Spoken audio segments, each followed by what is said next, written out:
Hi everyone, today I'm showing you how to make a lovely Easter balloon centerpiece.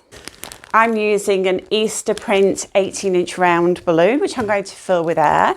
So this balloon won't float, and I'm looking for the valve here, which is this circular disc, and then just put the hand pump inside and just start to inflate. And this only takes a minute or so. And I like to do this first. I like to inflate my 4 balloons first, because if there is a problem with the 4 balloon, by the time I've made the base of the bullet for the display, I will know whether there is a problem with the balloon, if there is a pinprick hole or a problem with the valve. So just as you approach the balloon being fully inflated, proceed very cautiously, because it's very easy to pop the balloons. Okay, so you want to be able to walk your fingers around the edge of the balloon. I think I can put a little bit more air in that.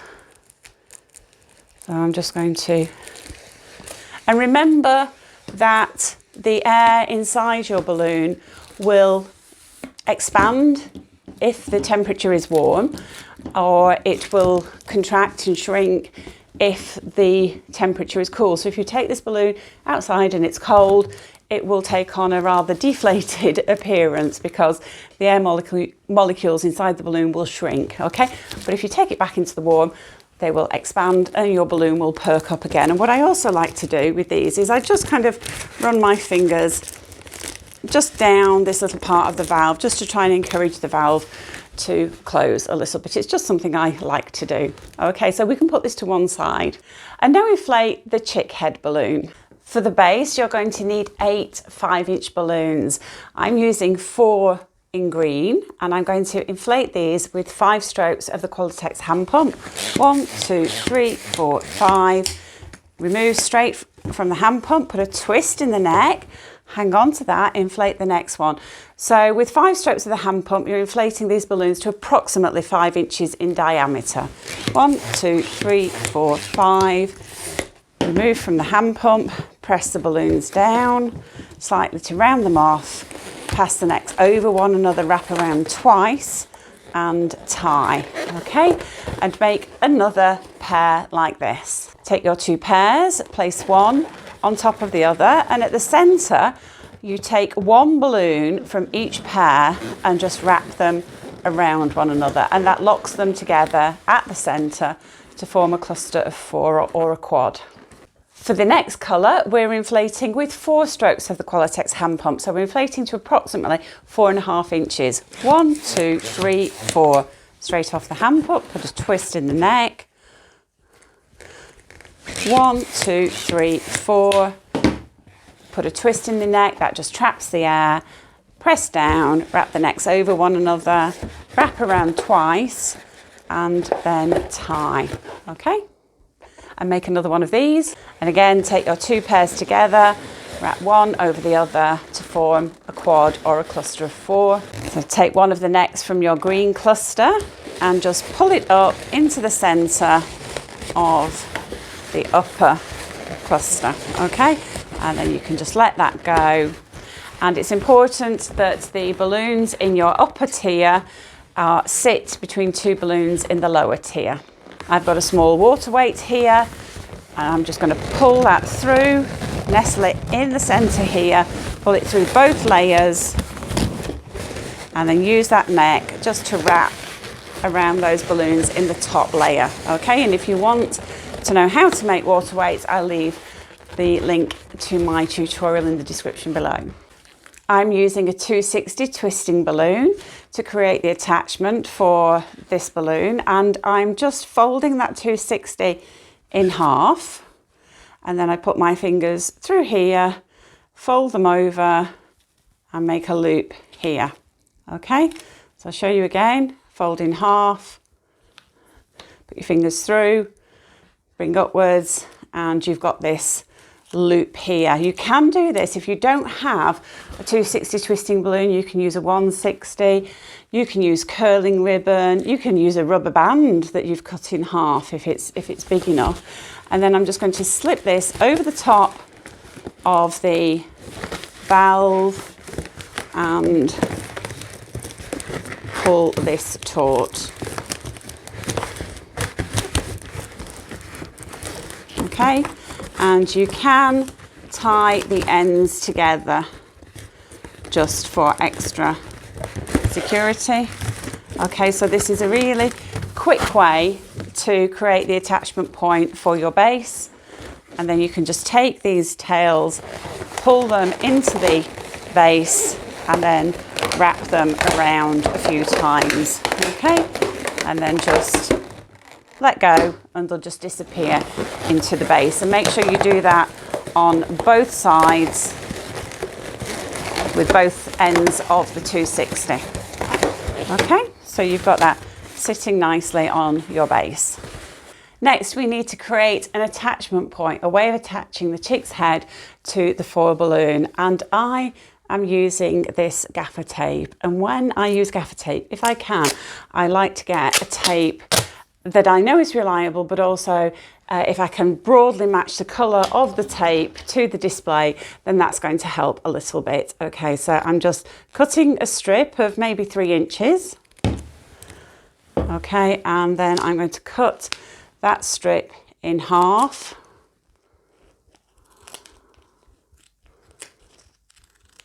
Okay, and then I'm going to find the top of the balloon and I'm going to place a 260 twisting balloon.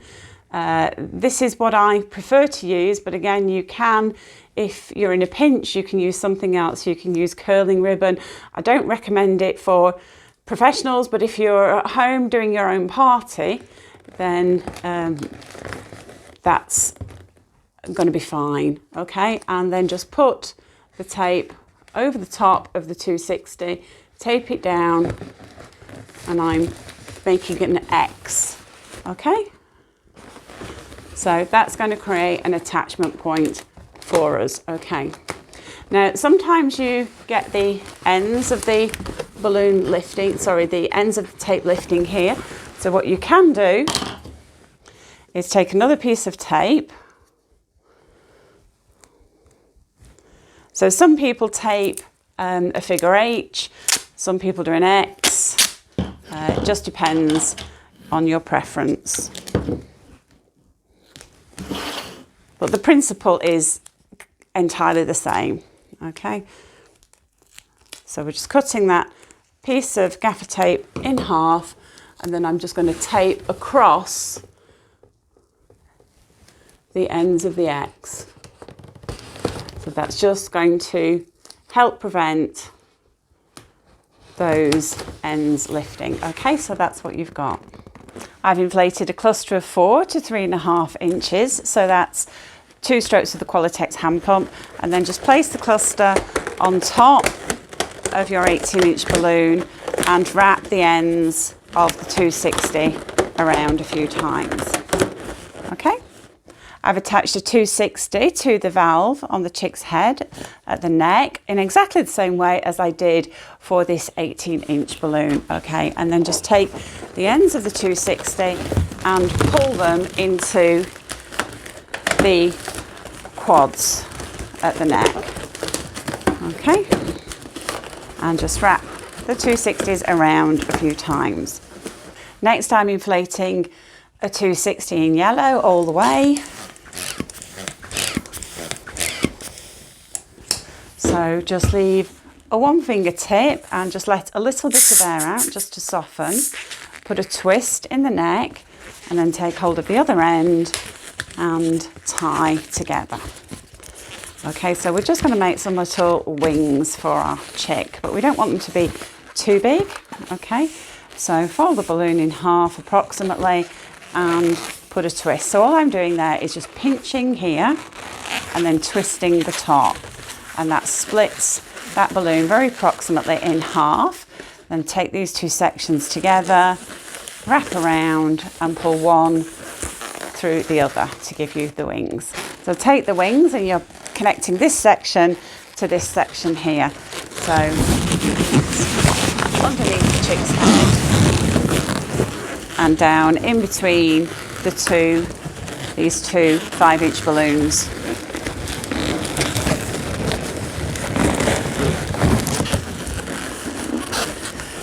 and then wrap one of the 5-inch balloons around and through the centre, and that's just going to make sure that the wings don't fly off.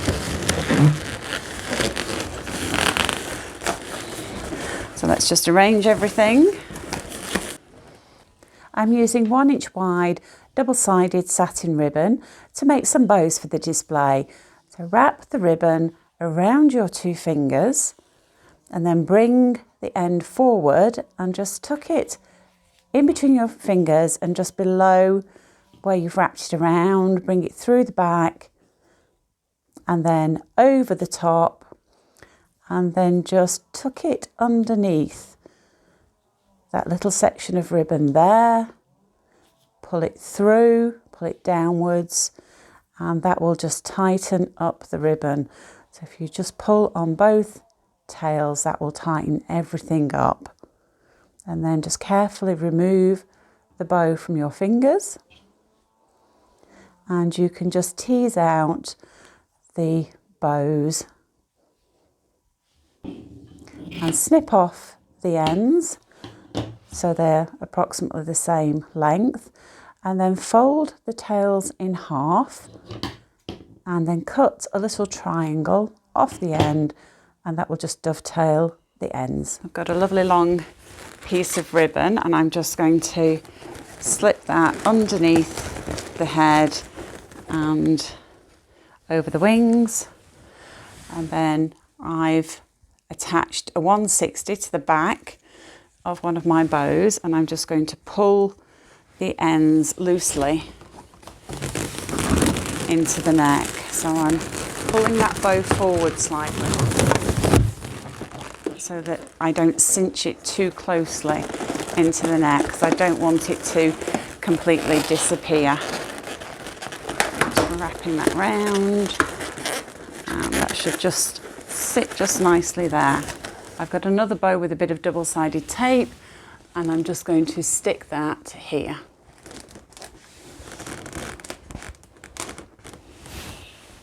You know what? Now I've added all the bows, I think I'm going to take this bit off.